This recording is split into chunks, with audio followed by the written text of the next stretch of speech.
lama aqbali karo wixii dhacay inuu mar dambe dhaco.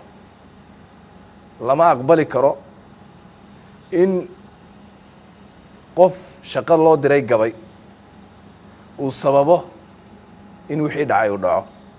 Ra'iisul Wasaaraha Xukuumadda Federaalka Soomaaliya Mudane Xamse Cabdi Barre ayaa booqasho ugu tagay dadkii ku dhaawacmay weerarkii nabadiidka Al-Shabaab ay ku qaadeen hotel Xayaat ee magaalada Muqdisho kuwa oo xaaladooda caafimaad lagula tacaalayo isbitaalada Erdogan iyo Madiina. Maamulada iyo dhaqaatiirta isbitaalada ay ku jiraan dadka dhaawacyada ah ayuu Ra'iisul Wasaaruhu warbixin ku saabsan xaaladooda caafimaad ka dhageystay kuwaas oo la wadaagay inay jiraan dad u baahan in loo qaado caafimaad dibadda ah. Ra'iisul Wasaaraha Xukuumadda Federaalka Soomaaliya Mudane Xamse Cabdi Barre oo la hadlay bulshada Soomaaliyeed ayaa tacsiyo u diray dhammaan ehelada dadkii qiimaha badnaa ee ku shahiiday weerarkii bahalnimo. Kuwa dhaawacmay ayuu u rajeeyay caafimaad degdeg ah. Dowladda ayuu sheegay in caafimaad dibadda ay u qaadi doonto muwaadiniinta qaba dhaawacyada daran. Waxaan halkan tacsiyo uga dirayaa dhammaan shuhadadii ku baxday gacanta kuwa aan ugu yeeri karno inay yihiin abnaa'u jahannam ama ciyaalkii naarta kuwa ay yihiin. waxaa kaloo oon runtii ilaahay subxaanahu wa tacaala u weydiinaynaa inuu u boogadhayo inta ku dhaawacantay dadka Soomaaliyeed, inta ku dhimatay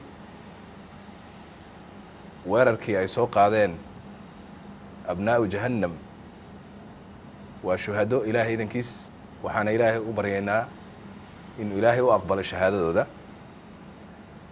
qoysaskii iyo qaraabadii ay ka geeriyoodeenna waxaan leenahay samir iyo iimaan Allah idinka siiyo. waxaan idinla wadaagaynaa xanuunka, waxaan idinla wadaagaynaa murugada iyo tiiraanyada. kuwa dhaawacmayna ilaahay idankiis waxay u tahay dembi dhaaf. waxaan ilaahay uga baryaynaa caafimaad degdeg inuu ilaahay siiyo. waxaan booqday isbitaalada, waxaanan amray in la qaado oo dibadda lagu soo daweeyo dadka dhaawaca halista qaba, dhaawacyada culculus qaba. ma aha keliya kuwii ku dhaawacmay qaraxii jimcadii dhacay, kuwa kale dad Soomaaliyeed oo kale oo caruur ku jirto oo ay noo sheegeen dhaqaatiirtu inaan waxba gudaha looga qaban karin, ayagana waa ku darnay. ciidamada qalabka sida ee naftooda u horay badbaadinta shacabka Soomaaliyeed ayuu Ra'iisul Wasaare Xamse ku tilmaamay inay yihiin halyeeyo dhab ah. waxaan rabaa inaan halkan ammaan iyo bogaadin uga soo jeediyo mujaahidiinta ciidamadeena sharafta leh ee mujaahidiinta ah ee dhiigooda u shubay ee naftooda u horay inay badbaadiyaan caruurtooda, walaalahood, hooyooyinkood iyo aabbayaalkood. waxaan leeyahay waa mahadsantihiin, waxaad tihiin mujaahidiin dhaba. waxaana rabaa inaad sidaa niyootaan, ilaahayna jihaadkiina ha idinka aqbalo.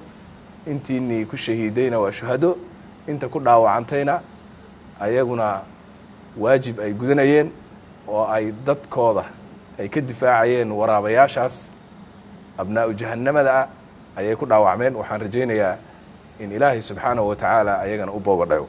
Ra'iisul Wasaare Xamse Cabdi Barre ayaa tilmaamay in dowladda Soomaaliya ay waajib ku tahay badbaadinta nafta iyo maalka ummadda Soomaaliyeed, isla markaana falkii dhacay lagula xisaabtami doono kuwii mas'uuliyadooda gudan waayay. lama aqbali karo wixii dhacay inuu mar dambe dhaco. lama aqbali karo in qof shaqo loo diray gabay uu sababo in wixii dhacay uu dhaco. qaali bay nagu yihiin dadka Soomaaliyeed. waxaana waajib naga saaran yahay inaan ilaalino naftooda iyo maalkooda iyo cirdigooda inaan ilaalino ayuu waajib naga saaran yahay. waxaana gudan doonaa ilaahay idankiis inta tabara meesha ugu dambaysa ayaana gaarsiin doonaa. cid kasta oo gudan weyda waajibkeeda, cid kasta oo gaabis ka yimid, cid kasta oo xadgudub ka yimid, intaba waa lala xisaabtami doonaa. waxaan rajaynayaa ilaahay idankiis inayna mar dambe nagu soo noqonin. Nasr Bashiir Cali, warbaahinta qaranka magaalada Muqdisho.